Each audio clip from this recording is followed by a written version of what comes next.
June, This call is now being recorded.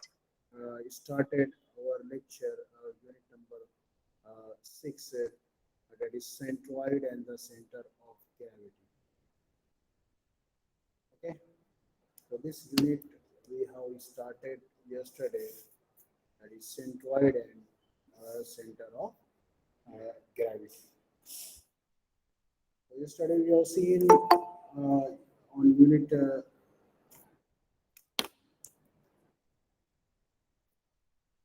that what are the objectives of the unit, that is to understand the concept of centroid and center of gravity, calculate the centroid of different composite plane lamina, and calculate the center of gravity of different composite solids. So various composite lamina and solids we will see, but before that we will start the what are the different centers of the basic figures we are uh, seeing.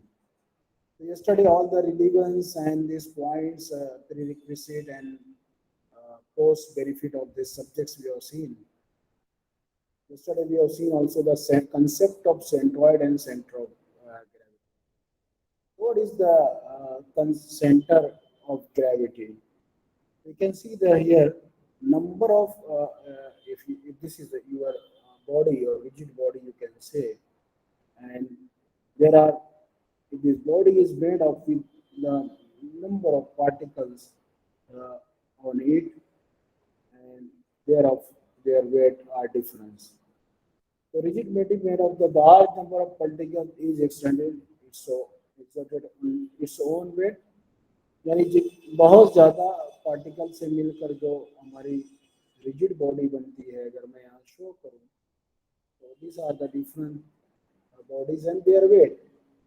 Okay, you can say W1, W2, W3, W4, etc. and so on.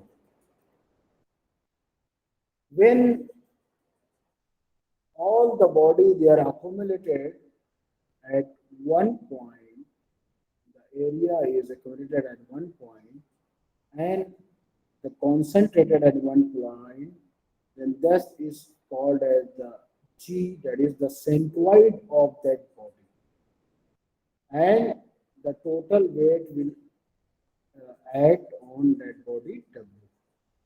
What is W? W is nothing but the total weight of that. Where it will act the W, this total weight, तो पूरा जो load है वो एक point पर act होगा, उसको हम क्या बोलते हैं कि वो पॉइंट जो है वो सेंट्रॉइड है या सेंटर ऑफ ग्रेविटी है. ओके, सेंट्रॉइड है या सेंटर ऑफ ग्रेविटी है. तो ये है हमारा concept of centre of gravity, है ना. So you can say that what is the center of gravity? Center of gravity can be defined as the point through which the whole weight or mass of body assumed to act. तो अगर कोई भी body है उसका जो total weight है वो एक पॉइंट पर एक्ट होता है, that is W. That point is called as center of gravity. Can be defined as the point through which the whole weight or mass of body is assumed to act. So any line of action of weight of the body is at that point, and that point is called as center of gravity. Irrespective of position of the body, irrespective of the position of body, इसमें example हम लोग solid bodies such as the cone, cylinder, sphere. तो any type of solid body, it may be cube also you can take an example of cube, sphere, cylinder, or any repulsive having a solid body or rigid body, then if the point of its application, yani is at one point and whole mass of the body acting at that one point, and then that point is called as nothing but center of gravity. That point is nothing but called as the center of. So here G is you can write down G is the center of gravity. G is the center of gravity. Okay.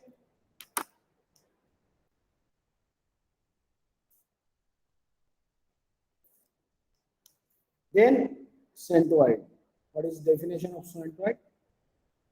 The point through which the entire area of plane figure is used to act for all position of lamina is called as centroid. Centroid किसको बोलते हैं कि ये मेरी अगर figure है plane lamina पे और अगर वो पॉइंट पर वो सेंटर पर पूरा एरिया मेरा अगर एक्ट करता है at that point and that point is called as centroid of that body.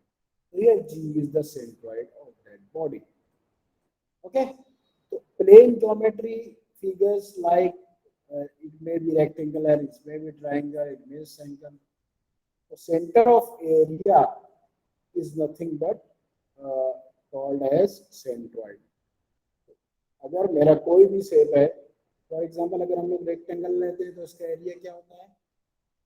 उसका एरिया होता है b into d, है ना, breadth into depth. उसका सेंटर ऑफ एरिया अगर हम यहाँ देखें तो that is point, you can see some point at here and it is termed as centroid and that is termed as centroid. So here you can see axis of symmetry. Another example you can see. तो centre of mass और centre of gravity और centroid आपको समझ में आ गया मेरे ख्याल से. The axis at which body can be divided into two equal parts, centroid lies on axis of symmetry. तो यहाँ पर क्या बोल रहा है कि अगर कोई भी body, if I will take any body, चलो यहाँ पर हम लोग एग्जांपल वापस से रेक्टेंगल कर लेते हैं. तो अगर एक्सिस बॉडी को इक्वल पार्ट में डिवाइड करता है, तो अगर यहाँ पर मैं बोलूँ ये एक्स एक्सिस बॉडी को दो इक्वल पार्ट में डिवाइड करता है, तो ये क्या है? इसको एक्स को क्या बोलेंगे? एक्स को हम बोलेंगे एक्सिस ऑफ सिमेट्री. क्या बोलेंगे उसको हम? Axis of symmetry. तो यहाँ पर अगर हम हॉरिजॉन्टली देखें तो हॉरिजॉन्टल एक्सिस ऑफ सिमेट्री क्या है? Symmetry is nothing but your x x. Okay. इसी तरह अगर मैं इसको डिवाइड करूं वर्टिकली वाई वाई में, तो वर्टिकली एक्सिस ऑफ सिमेट्री क्या हो गया हमारा? वर्टिकल एक्सिस ऑफ सिमेट्री क्या हो गया? एक्सिस ऑफ सिमेट्री इज क्या हो गया? वर्टिकल से अगर देखें तो दो इक्वल पार्ट में वापस से ये रेक्टेंगल को डिवाइड कर रहा है ना. एक तो दिस वन और दूसरा ये. तो ये दो इक्वल पार्ट में डिवाइड कर रहा है वर्टिकली. तो एक्सिस ऑफ सिमेट्री क्या हो गया हमारा? Vertically it is y y. It is y y. It is y y. y is the axis of symmetry. y is the axis of symmetry. Then reference axis. This also we have seen yesterday. The reference axis is the centroid or center of gravity is always calculated at some assumed axis which is parallel to centroidal axis, that axis is called as reference axis. तो हम अगर हमारी ये body है, for example ये body है, okay, on this body different particles are there. Again A1 उसका area है, A2 उसका एरिया है, A3 उसका एरिया है, okay. So that is the centroid of that particle. So what is the reference axis? The reference axis is nothing but,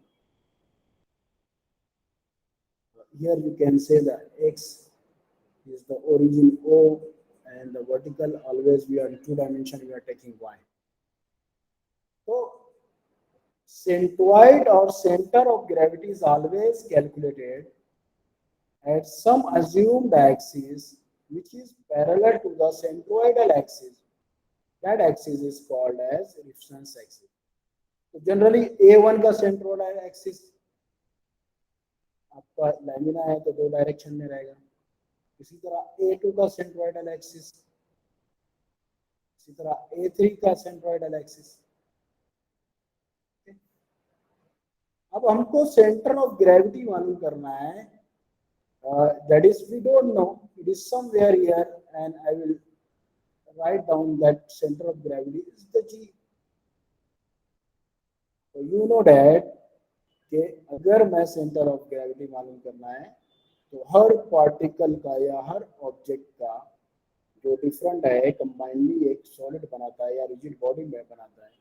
तो यहाँ पर अगर A1 का मैं डिस्टेंस x एक्सिस पे लूँ तो ये डिस्टेंस क्या हो जाएगा, दैट इज x1. इसी तरह x एक्सिस से y एक्सिस पर लूँ तो that will be the y1. This is the position of area A1, है ना.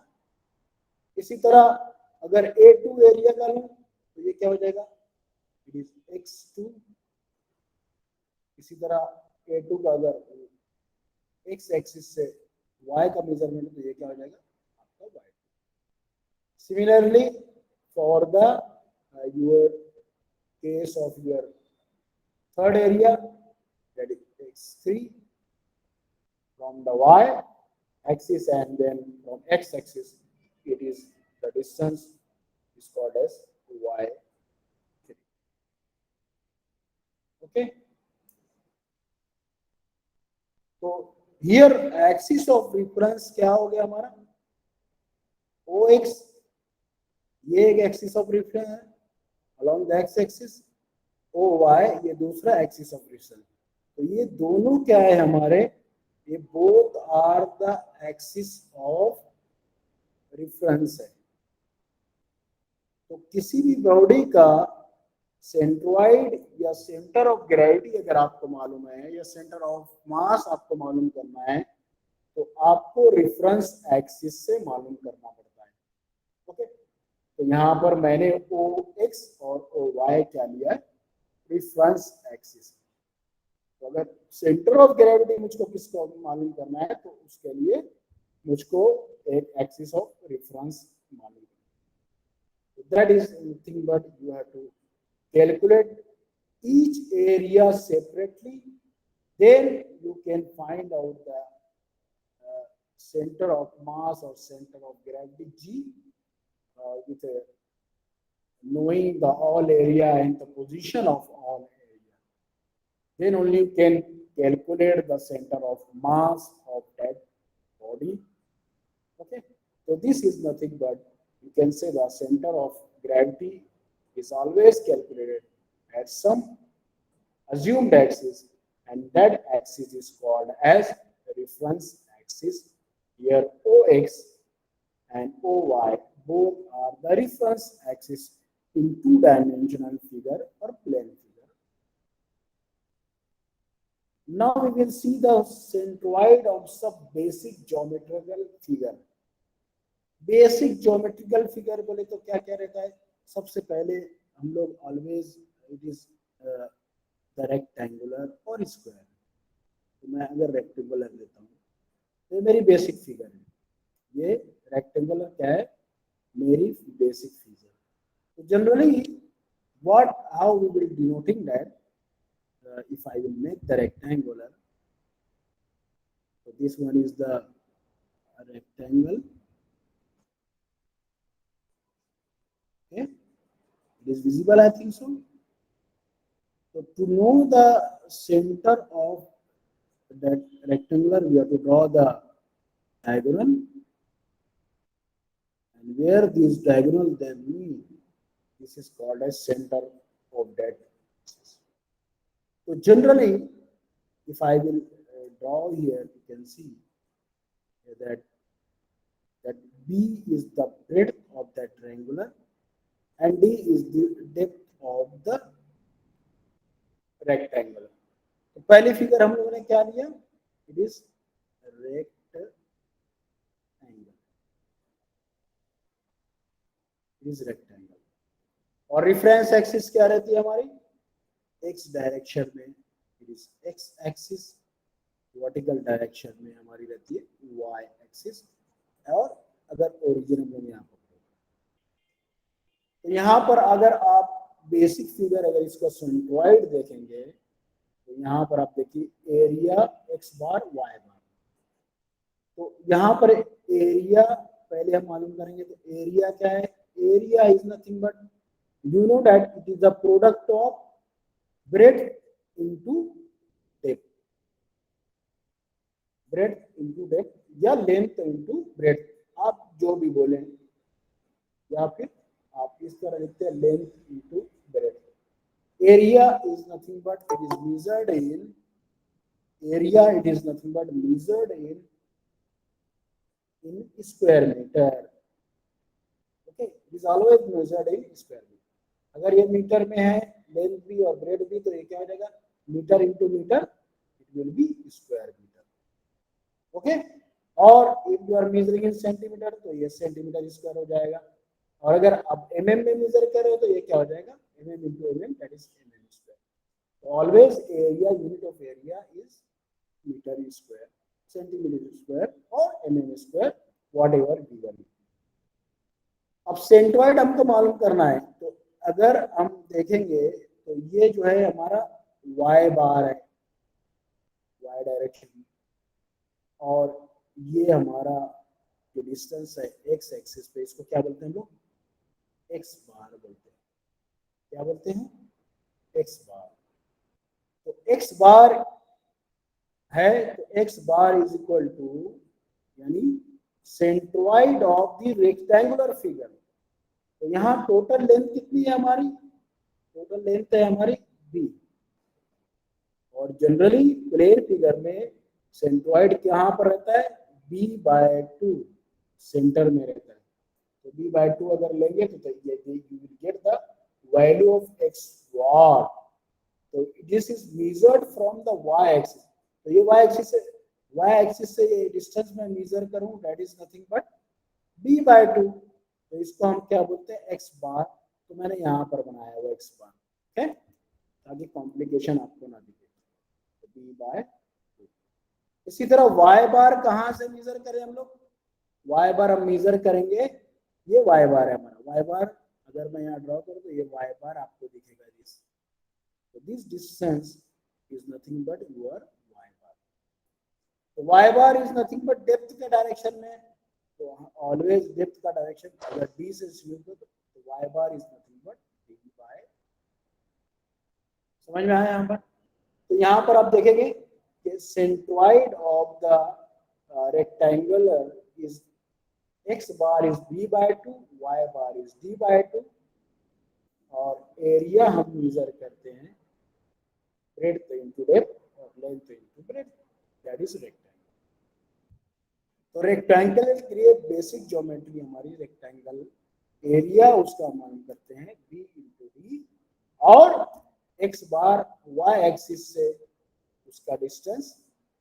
तो सेंट्रॉइड का डिस्टेंस अगर y एक्सिस से हम मेजर करेंगे तो ये हो जाता है x bar, and that is nothing but, you can see here it is written, that is x bar is nothing but b/2.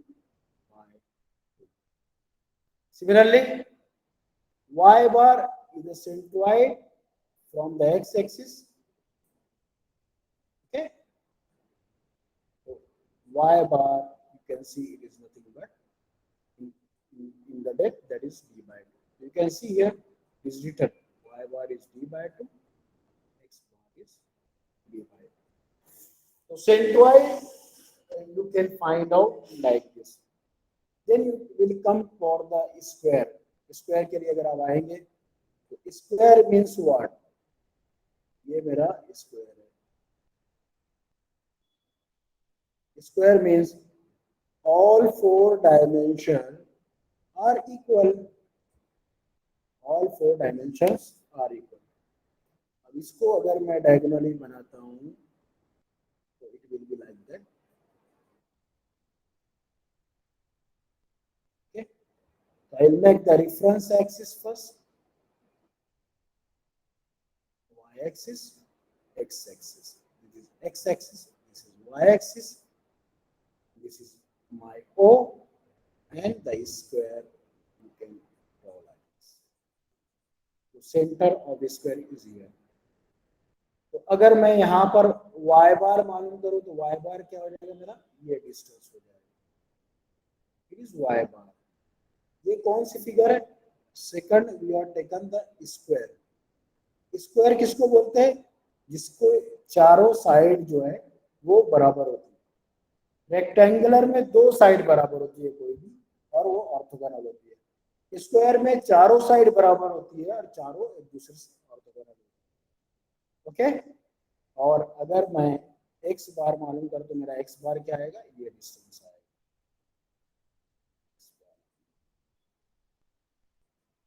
Okay. अब मैं y बार और x बार अगर लिखूं इसका स्क्वायर का, तो अगर मैं I will write down x bar is equal to, तो x बार अगर तो ये भी d है वो भी d है, तो ये क्या हो जाएगा? d by 2. Similarly y bar अगर मैं इसका लिखूं y bar is equal to, also this side is also d, that is also d by 2. For square, the centroid of the area, centroid of the square is nothing but, you can see here, they are considered the both side a, it is also a, it is also a, so it is x bar is a by 2 and y bar is also a by 2. समझ में आया? तो likewise you can find out the यानी centroid of the figure. Okay.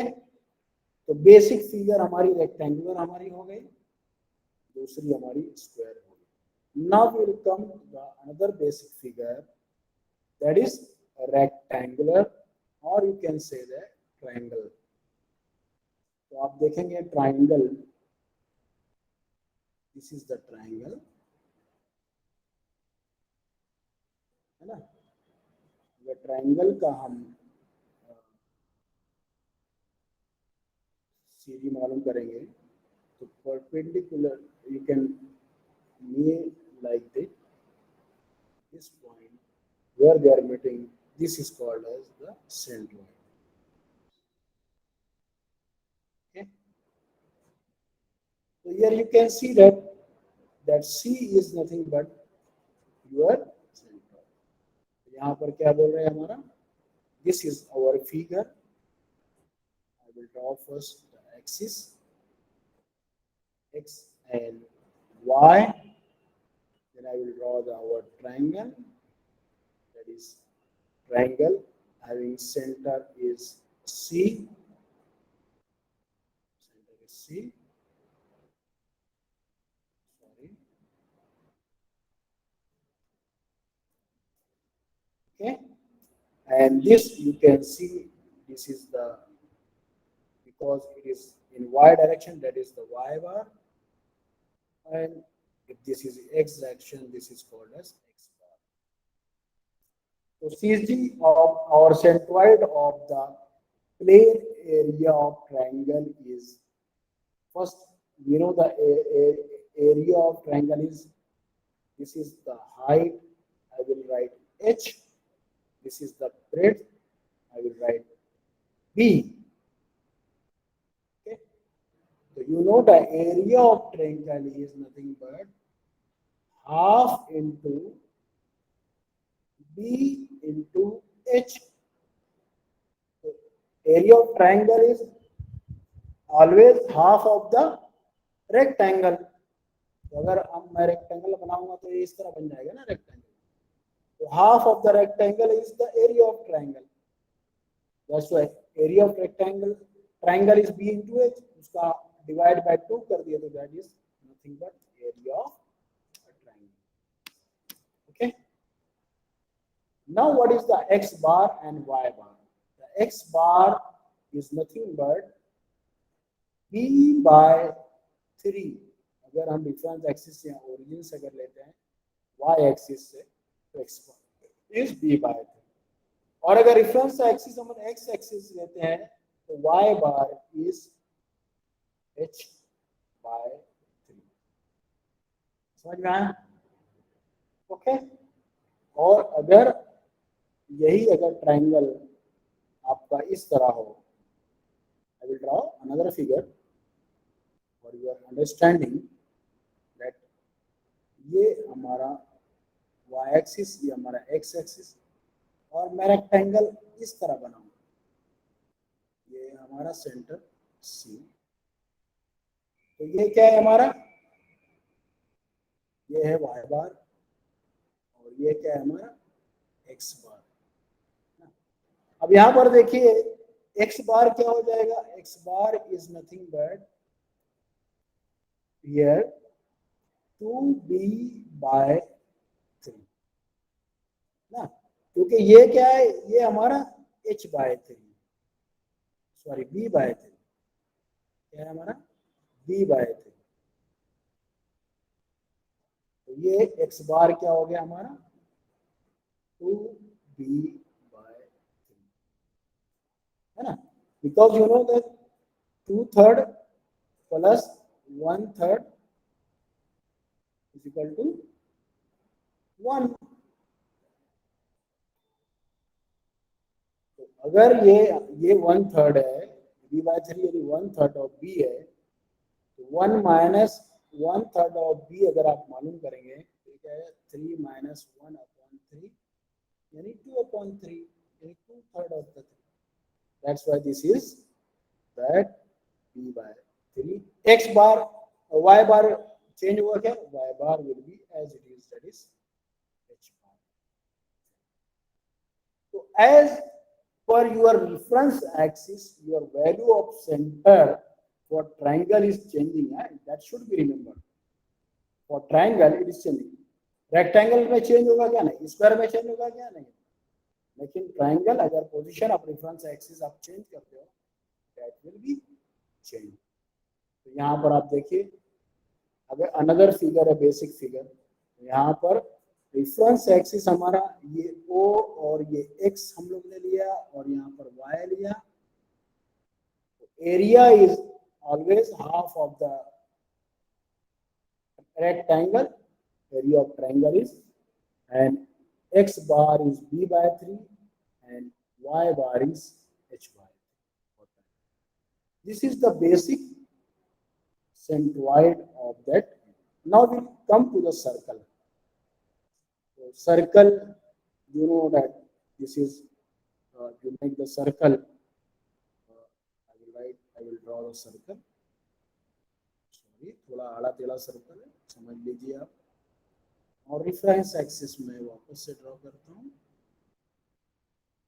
Reference axis, this is x, this is y, है ना. ये हमारा क्या है x bar, this distance is x bar. Okay. और ये डिस्टेंस है x एक्सिस से, it is y bar. You know that for circle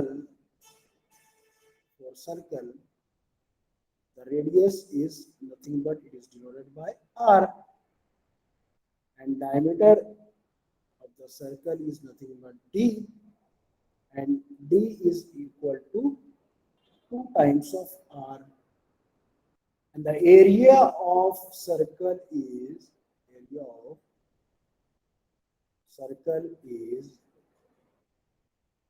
that is 2 pi pi r square. Area of circle you can see is pi r square. So generally you can write down someone they are writing that pi by 4 into d square. This is also the area of circle. But when we put the value of r, it will come pi by 4 into 2r का 4 into r square. 4 will cut, then make pi r square is the area of circle is nothing but pi r square. You can see here also. This is the basic value. Area of circle is nothing but pi r square. And what is the centroid of the circle here? You can see that from both the direction, if you write down x bar, it is at a distance of r. And if you write the y bar, it is also the center distance of r. So that is nothing but the x bar and y bar of the circle. When you take from the reference axis, it is nothing but r and r. Okay, you can write down d by 2 is nothing but r. So you can write down x bar is nothing but the radius of circle r. Y bar is also nothing but the radius of circle r. And r is nothing but, the value of r is nothing but that is d by 2 diameter divided by 2 है ना. तो यहाँ पर figure में मैंने बताया कि d is equal to 2r or you can write down r is equal to d by 2. So r is equal to d by 2. तो ये डिफरेंट बेसिक ज्योमेट्रिकल फिगर के हम लोग क्या मालूम कर रहे हैं, सेंट्रॉइड मालूम कर रहे हैं. अब इसी तरह अगर सेमी सर्कल है, मैं ड्रॉ करता हूं सेमी सर्कल. सेमी सर्कल ये हमारी एक्सिस है. This is our axis. I will draw the semicircle, half circle. So here somewhere will be the centroid, and this distance we are calling as y bar, and this distance we are calling as x bar. Centroid from the y-axis and centroid from the x-axis is the y. Okay, you know this is nothing but d. d is nothing but it is equal to 2 times r. तो अगर हम देखेंगे यहाँ पर centre area क्या हो जाएगा, area of the semi circle is nothing but half into pi are square. Pi are square divide by 4 है ना. कैसे pi are square divide by 4? See here, area of the semicircle will be half of the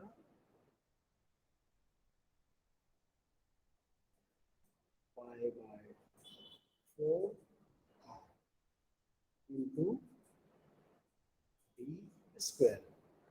So pi by 4 into d square area of circle is half. What is here? Half this 4 into pi. Sorry, something. Okay, pi divided by 8 into r. D is equal to 2r, यानी 4r square. तो 4 का 4 and that is 4. गड़बड़ लग रहा है.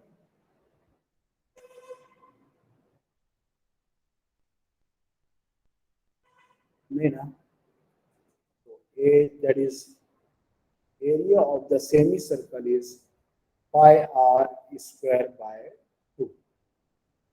that is will be area of semicircle will be, it will come in, it is nothing but pi r square divided by, समझ में आया? और सेंट्रोइड अगर हम मालूम करेंगे तो x बार यहाँ मालूम करें, x bar is equal to nothing but is equal to r, तो यहाँ पर x bar is equal to y bar अगर मालूम करेंगे तो y bar is nothing but the value you can find on that is nothing but 4r upon 3 pi. So this distance is called as this distance y bar, and it is 4r upon 3 pi. तो ये याद रखना है आपको, area of semi circle is pi are square by 2. X axis से अगर हम यहाँ से लेंगे तो सेमी सर्कल का ये जो सेंट्रोइड है is nothing but x bar is r, y bar is nothing but this distance, and this is nothing but your 4r upon 3 pi. तो 4r अपॉन 3 पाई. अब इसी तरह अगर मैं सेमी सर्कल का क्वार्टर सर्कल कर दूं तो I will draw the quarter circle. Circle है, ये सेंट्रोइड है, तो ये x बार हो गया, ये y बार हो गया. तो एरिया क्या हो जाएगा, area is equal to 1/4 of pi by d square by 4. ये क्या हो जाएगा, pi by 16 into 4r square, so that is pi r square divided by 4.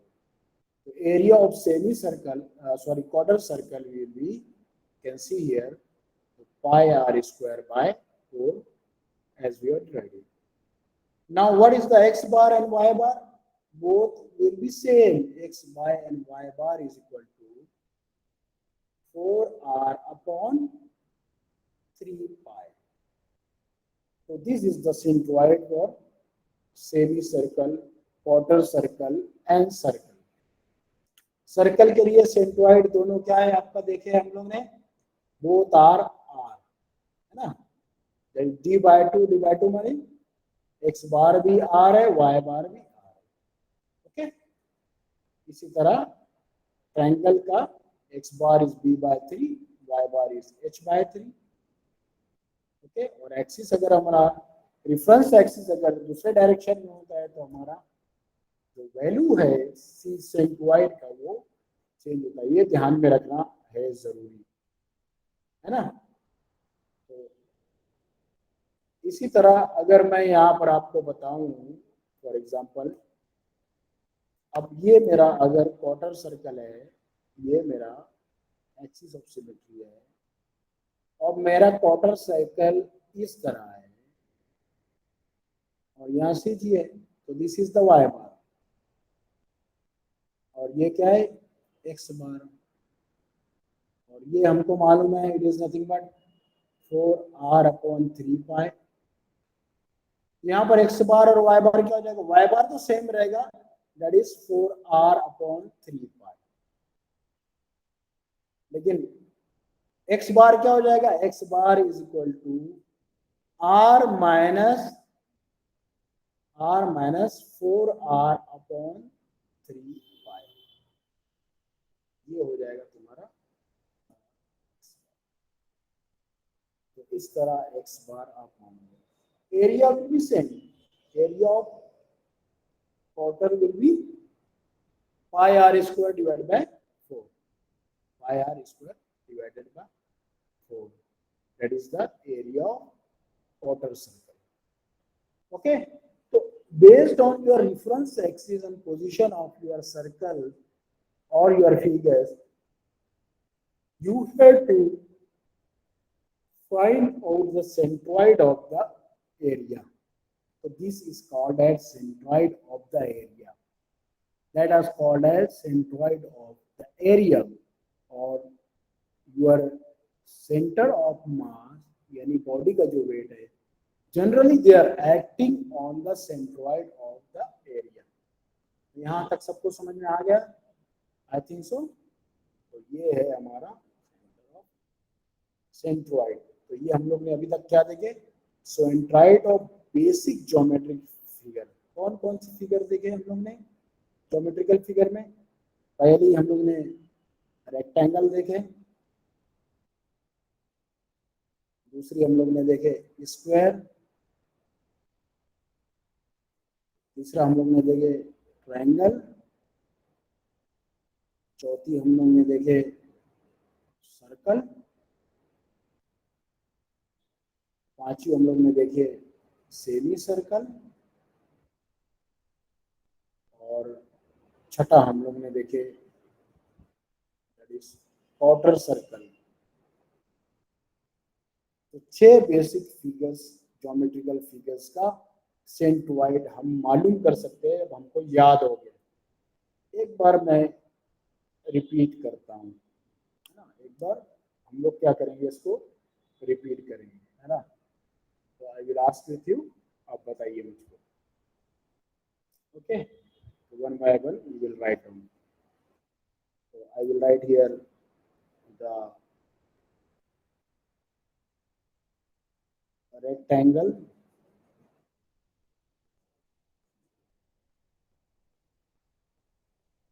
Area उसका क्या है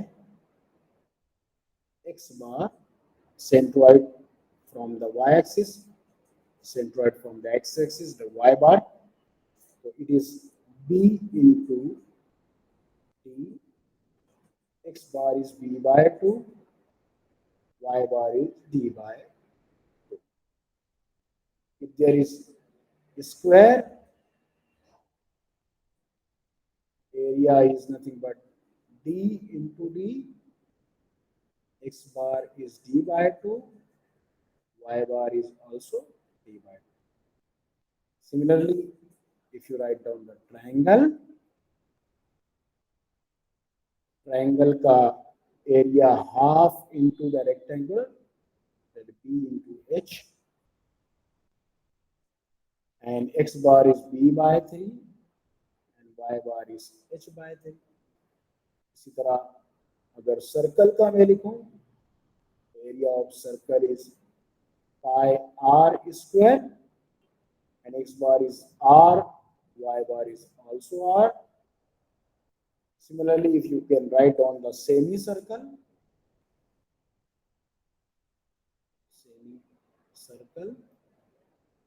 the area we have calculated is pi r square by 2, and the x bar is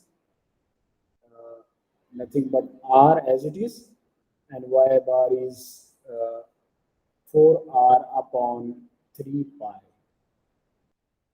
Similarly, quarter circle के लिए आप अगर देखें quarter circle, तो centroid, ये सब क्या लिख रहे हैं हम लोग? सेंट्रॉइड ऑफ द एरिया है। सेंट्रॉइड बोले तो जहां पर आपका एरिया कॉन्सेंट्रेट होता है एक पॉइंट पर, है ना? अब यहाँ पर हम लोग लिखेंगे that is area of quarter circle हम लोग ने pi are square by 4 find out, and x bar is 4r upon 3 pi, y bar is also 4r upon 3 pi. So these figures, basic figure का centroid हम लोग ने मालूम है, first rectangle का, दूसरा स्क्वायर का, तीसरा ट्रायंगल का, चौथा सर्कल का, और पांचवा जो है आपका सेमी सर्कल का,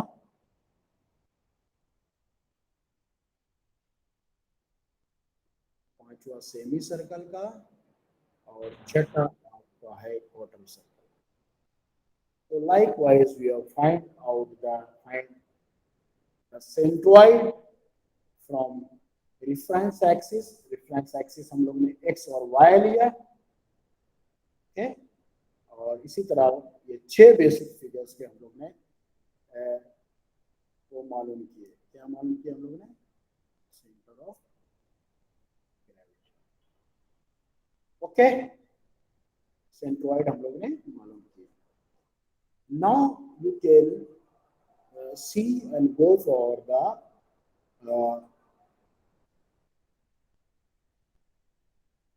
this is already we have done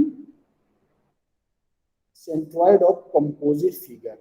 How to find out the centroid of composite figure, and that we will see tomorrow. I will just explain here. Composite figure means the figure which is made by one or more than two objects. अगर अगर यहाँ पर मैं ये मेरा एक rectangular है और उससे मैं दूसरा रेक्टेंगुलर ज्वाइन करता हूँ तो ये फिगर की मेरी क्या हो गई, ये हो गई टी. तो ये कौन सी फिगर है, ये कॉम्पोजिट फिगर हो गई. इसी तरह अगर मैं एक रेक्टेंगुलर ये बनाया, दूसरा रेक्टेंगुलर बनाया, फिर तीसरा रेक्टेंगुलर बनाया, ये क्या हो गया हमारी सी टाइप फिगर हो गई. तीन ऑब्जेक्ट से मिलके बने, तीन एरिया से बने, बेसिक एरिया से मिलकर बनी. इसको हम क्या बोलेंगे, कंपोजिट प्लेन फिगर, है ना. तो ऐसे प्लेन फिगर हमारे इसी तरह एंगल सेक्शन हमारे रहते हैं जो दो रेक्टेंगुलर को मिलकर अगर हम बनाएं तो ये हो गया हमारा, है ना. तो ऐसे डिफरेंट फिगर्स को हम लोग क्या बोलते हैं, कंपोजिट फिगर्स. क्या बोलते हैं, कंपोजिट फिगर्स. तो कंपोजिट फिगर्स अगर है तो किस तरह आप सेंट्रोइड मालूम करेंगे. देखिए डिफरेंट कंपोजिट, ये इक्वल एंगल है, अनइक्वल एंगल है, ये टी सेक्शन है, ये आई सेक्शन है, ये सी सेक्शन है, चैनल सेक्शन है, ये अनसिमेट्रिकल आई सेक्शन है, ये ग्रेविटी डैम है आपका, ये अर्थन डैम है. तो ऐसे डिफरेंट सेक्शन मिलकर बनते हैं आपके कंपोजिट सेक्शन. तो अगर आप देखेंगे कि ये अगर अर्थन डैम में अगर मैं देखूं तो यहाँ पर दो ट्राइंगल है, ये एक और दो और एक रेक्टेंगल है ना. तो लाइकवाइज मल्टीपल बेसिक फिगर से मिलाकर जो आपके सेक्शन बनते हैं उसको हम क्या बोलते हैं, उसको हम बोलते हैं कंपोजिट सेक्शंस. क्या बोलते हैं उसको, कंपोजिट सेक्शन या कंपोजिट फिगर्स. तो यहाँ पर अगर कंपोजिट फिगर है तो सेंट्रोइड किस तरह मालूम करेंगे, ये हमको सीखना है. तो यहाँ पर centroid of composite plane figure अलग अलग एरिया है, जैसे यहाँ A1 दिया है, A2 दिया है, A3 दिया है, तो उसका एरिया अलग है, उसका CG, उसका सेंट्रोइड रेफरेंस एक्सिस से अलग है. तो किस तरह हम लोग centroid of composite plane figure मालूम करेंगे वो हम कल के लेक्चर में देखेंगे. तो आज के लेक्चर में हम लोग ने क्या क्या किया, आज के लेक्चर में हम लोग ने एक तो हमने देखा कि सेंट्रोइड है क्या और सेंटर ऑफ ग्रेविटी क्या है, ये हम लोग देखें. सेंटर ऑफ ग्रेविटी जिसको बोलते हैं कि जहां पे पूरी बॉडी का वेट एक जगह पर एक्ट करेगा in respective of the position, उसको बोलते हैं हम सेंटर ऑफ ग्रेविटी. और सेंट्रोइड किसको बोलते हैं, जहां पर पूरे आपके फिगर का और एरिया का एक पॉइंट, सिंगल पॉइंट पर सेंटर है, that is called as centroid of that figure. जैसे कि रेक्टेंगुलर का सेंटर आपका b/2 और d/2 है ना. तो x बार अगर हम लेंगे तो ये क्या हो जाएगा b/2 और y बार अगर हम लेंगे तो ये क्या हो जाएगा d/2. इस तरह हम सेंट्रोइड मालूम करते हैं. Centroid is nothing but based on the figure और your body shape, or center of mass or center of gravity is nothing but where the whole body is acting through that point is called as center of gravity. Okay, तो ये फर्क है centroid और centre of gravity में. Centroid is called as the position of lamina or center of gravity is nothing but mass or weight of the whole body acting through that point is called as center of gravity. Huh? The point through which the whole weight or mass of the body is assumed to act irrespective of position of the body is called as center of gravity of that body. है ना? तो centre of gravity का है कि जहां पर आपका पूरी बॉडी का वेट हम अज्यूम करते हैं वहां एक पॉइंट पर एक्ट होगा, वो पॉइंट को हम बोलते हैं सेंटर ऑफ ग्रेविटी, है ना? Irrespective of position of the body, body की पोजीशन कुछ भी हो, है ना? जैसे कि हम लोग ने यहाँ पर देखा कि अगर एक्सिस ऑफ डिफरेंस हम लोग चेंज करते हैं तो सेंटर ऑफ सेंट्रॉइड चेंज हो जाता है, इसी तरह वो भी चेंज होगा। जैसे कि मैंने आपको यहाँ रेक्टेंगुलर के केस में बताया था ना, एक्स बार आपका चेंज हो जा रहा है, आप बॉडी का पोजीशन चेंज कर रहे हैं, लेकिन उसका सीजी चेंज हो रहा है क्या? नहीं चेंज हो रहा है ना? यानी रेक्टेंगुलर का जो एक्स बार और वाई बार अगर है b/3 h/3 वो तो सेम है ना, लेकिन अगर रेफरेंस एक्सिस हम चेंज कर देते हैं तो फिर उसका position we have to take as per the reference axis, that is nothing but centroid and centre of gravity. कल आप लोगों को फिजिकली कॉलेज में मैनुअल लेकर आना है और साथ में मिनी ड्राफ्टर और फिर जो भी है आपका वो लेकर आइए, and then we will do the experiment number 9 and 10. You should read the experiment number 9 and 10, and tomorrow you have to come with the manual. Okay, so we will stop here. Thank you for joining. Okay, तो मैं